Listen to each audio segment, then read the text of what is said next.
Hello students.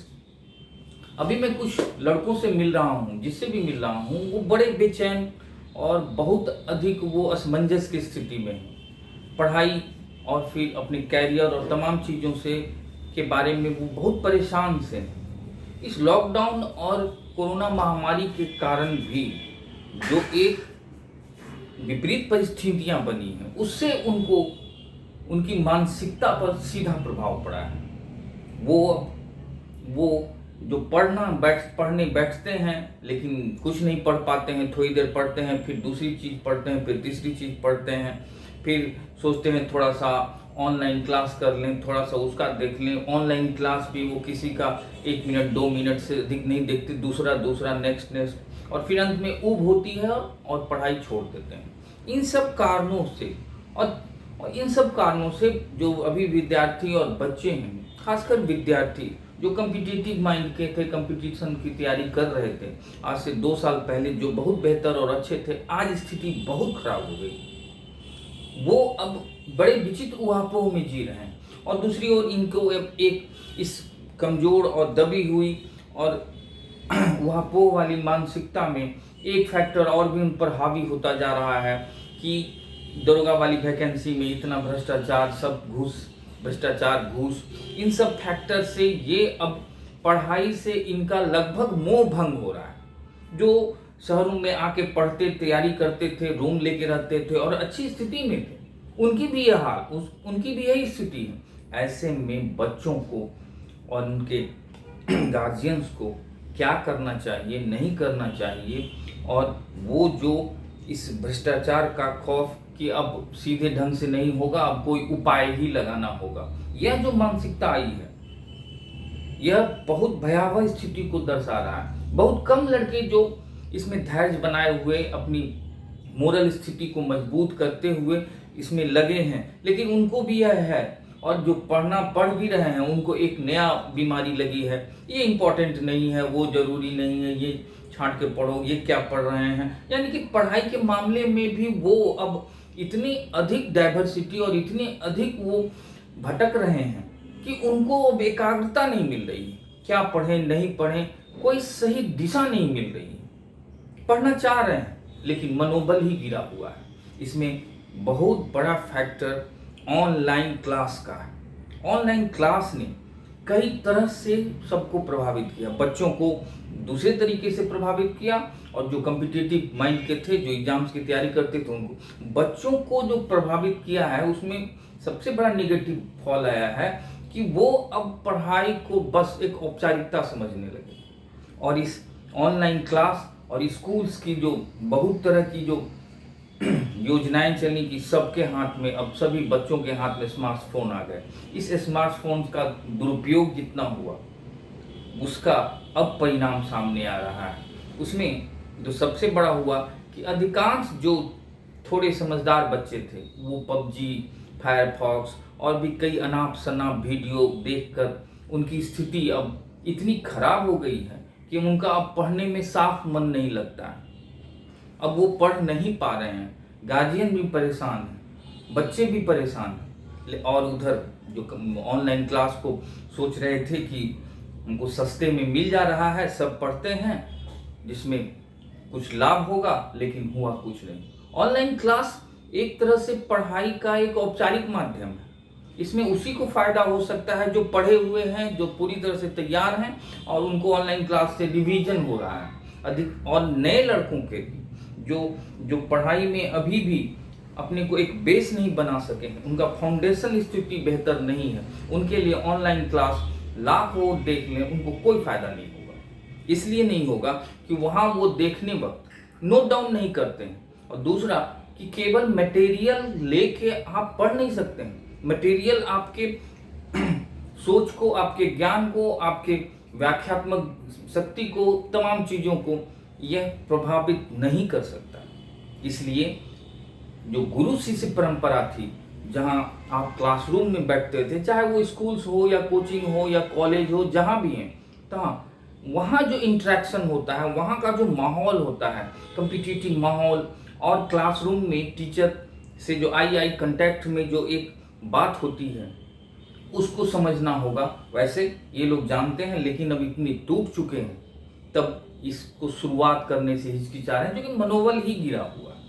इन सब बातों को ध्यान में रखते हुए खासकर बच्चों के पिताओं को, यह गार्जियंस को यह ध्यान देना होगा कि बच्चे जो इस स्मार्टफोन अब वापस उससे छीन नहीं सकते हैं। क्लास खुल गए हैं, सभी संस्थान खुल रहे हैं, लेकिन अब छीन नहीं सकते हैं। उनकी आदत लग चुकी है, अब वो उसका दुरुपयोग सीख गए हैं। तो यह अब एक नई समस्या बनकर आई है, जहां व्हाट्सएप से लेके फायरफॉक्स, पबजी और कई ऐसे चैनल्स और कई ऐसे साइट्स हैं जहां से वो तमाम तरह के चीज़ों का वहाँ से वो लेते हैं, और वो उनका मानसिक रूप से वो अब एक कुंद मानसिकता में चले आए हैं या डाइवर्ट हो गए हैं। तो इस दो सेक्शन में है। एक, बच्चे जो 12th तक के हैं, उनकी स्थिति, वो उनको कैसे वापस फिर से पटरी पर लाया जाए, उनको फिर से उसमें कैसे उनको पढ़ाई की ओर झुकाव बढ़े। और दूसरा है जो कॉम्पिटिटिव एग्जाम्स के लिए बच्चों की बात मैं नेक्स्ट किसी वीडियो में या क्लास में करूंगा, लेकिन आज मैं कॉम्पिटिटिव एग्जाम्स के बच्चों के लिए, विद्यार्थियों के लिए कुछ सलाह टिप्स दूंगा, जिससे कि वो फिर से अपनी स्थिति को मजबूत कर सकें। इसमें मजबूत करना या फिर से करने की सबसे बड़ी बात जो महत्वपूर्ण स्थिति होगी कि वह अब जब तक वो किसी अच्छे सीनियर्स के या फिर किसी अपने टीचर से या जहाँ भी वो था, उनका एक ग्रुप था, उनसे संपर्क में नहीं आएंगे, उस पढ़ाई के माहौल में नहीं आएंगे, तब तक उनका वो मानसिक जो हतोत्साहन की स्थिति है वो तब तक मजबूत नहीं होगी। इसमें सबसे महत्वपूर्ण साबित होंगे आपके जो गुरु थे या आपके जो टीचर हैं, उससे आपका सीधा संपर्क वार्ता होनी चाहिए, क्योंकि सभी लड़के अपने आप में यूनिक होते हैं और टीचर इस मनोविज्ञान को समझते हुए हर विद्यार्थी का अलग अलग ढंग से उसकी समस्याओं का समाधान करते हैं। और जो टीचर इन सब कामों में इंटरेस्ट नहीं लेते हैं, उनसे दूर ही रहने में फ़ायदा है। लेकिन जो टीचर आपको सही दिशा, मार्गदर्शन और पढ़ने के प्रबंधन की स्थिति को समझा सकते हैं, आपकी समस्याओं को दूर कर सकते हैं, पढ़ाई के अलावा पढ़ने के तरीके को और उसकी व्यवस्थाओं को फिर से मजबूत करके, उनकी मानसिकताओं को मजबूत करके, उनमें फिर से आत्मविश्वास लाने के लिए जो भी चीज़ें होती हैं वो गुरु या टीचर ऐसे ही कर सकते हैं। आपको चाहिए कि ऐसे लड़के जो अभी गांव में ही रह गए हैं या फिर वापस फिर से पढ़ाई का उनमें फिर से मनोबल नहीं बन रहा है, उनको सही मनोवैज्ञानिक ट्रीटमेंट की ज़रूरत है। एक दूसरा ये कि वो जो अभी YouTube चैनल्स या फिर जो भी ऑनलाइन क्लासेस से जो उनके पढ़ाई का जो सिस्टम था वो जो डाइवर्ट हुआ, वो जो वहाँ 100 इम्पोर्टेंट क्वेश्चन, 100 महत्वपूर्ण सवाल और गेस क्वेश्चन, ट्रिक्स, ये सब जो ओछी लोकप्रियता के लिए और मनोरंजक ढंग से पढ़ाने का जो एक सिस्टम शुरू हुआ, जिससे कि बच्चे मनोरंजन का साधन समझने लगे, उनको भी वो अब अधिक फ्रस्ट्रेटेड हैं। इसमें मनोरंजन तो हो जाता है, कुछ सीखते भी हैं, लेकिन वो स्थायी नहीं होता है। पढ़ रहे हैं, इतने क्लास कर लिए हैं, लेकिन अंतोगत्वा उनको जब लगेगा कि वो सब जगह कंफ्यूज हैं, कुछ उनके पास नहीं। तो ऐसे स्थिति में खासकर कुछ टीचर तो इसमें अपना एक ब्रांड बन गए, खान जी हों या फिर इसमें एडुटेरिया हो या फिर इसमें बहुत से ऐसे चैनल आए जो इस तरह की चीज़ों को आगे बढ़ाया और इससे अपनी लोकप्रियता बढ़ाई। वैसे इस दोनों लॉकडाउन में लगभग सभी स्कूल्स, लगभग सभी टीचर ऑनलाइन क्लास लेते रहे, ताकि उनके बच्चे बिखरे नहीं और उनको जब भी लॉकडाउन खत्म होगा, जब से इंस्टीट्यूट्स खुलेंगे, तो वो फिर से आ जाएं। एक यही पॉलिसी थी, यही शिक्षक की पॉलिसी थी कि वो अपनी बढ़त को, अपनी चीज़ों को बनाए रखें, बांधे रखें, बिखरे नहीं। यह उद्देश्य नहीं था कि लड़के जो अपनी उस दबाव की मानसिकता में हैं या जो पढ़ना चाह रहे हैं, उनको सही कैसे दिया जाए, सही कैसे किया जाए।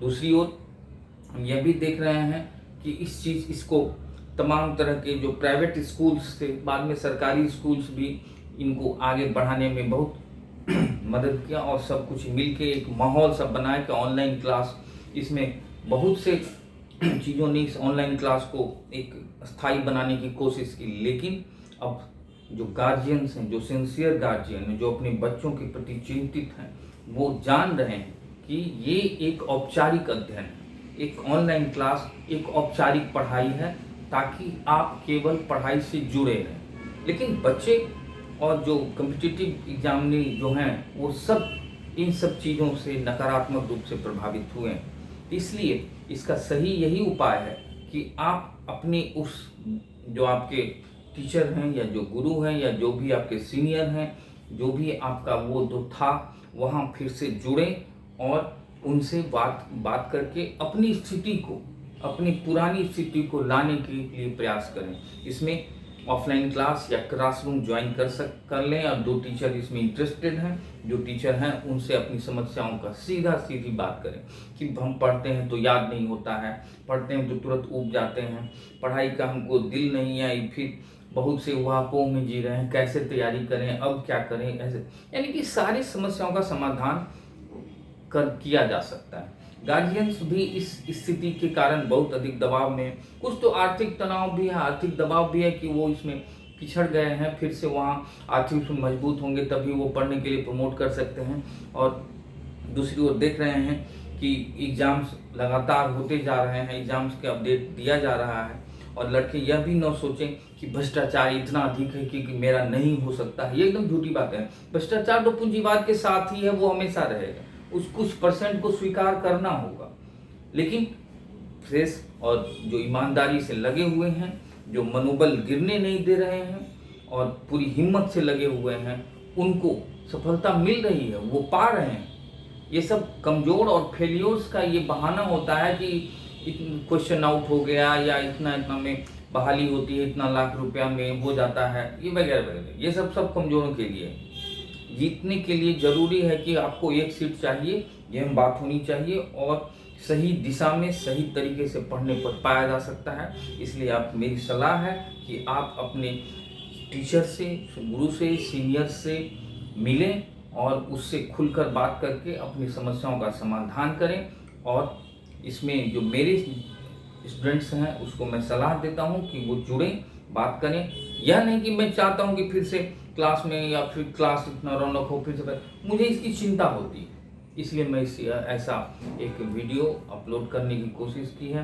गार्जियंस को भी बच्चों की समस्याओं को समझना चाहिए। लेकिन नेक्स्ट क्लास में जो इस स्मार्टफोन के विस्तार से सभी बच्चों और विद्यार्थियों के पास एक व्यापक रूप से फैलने का दुष्परिणामों के बारे में बात करूंगा। खासकर जो फायरफॉक्स और पबजी ने जो एक बुरी लत लगाई है, जिससे बहुत से लड़के बर्बाद हो गए हैं, उनको कैसे वापस लाया जाए, उनको कैसे इस चीज़ों से छुटकारा मिले, इसके बारे में मैं नेक्स्ट क्लास में या नेक्स्ट वीडियो में बताऊंगा। और मैं चाहूँगा कि आप इस वीडियो को देखें और इस पर अपनी एक समझ बताते हुए अपने को इसे करें। और मेरी बातें अच्छी लगती हो तो लाइक भी करें, कुछ सब्सक्राइब भी करें, ताकि मेरा मनोबल हो। ठीक है, आप देख लेते हैं, बहुत देख लेते हैं, लेकिन इससे क्या होता है, बस एक लाइक या सब्सक्राइब कर देना है, ताकि मैं और बेहतर सलाह दे सकूं और आपको इससे कुछ लाभ हो।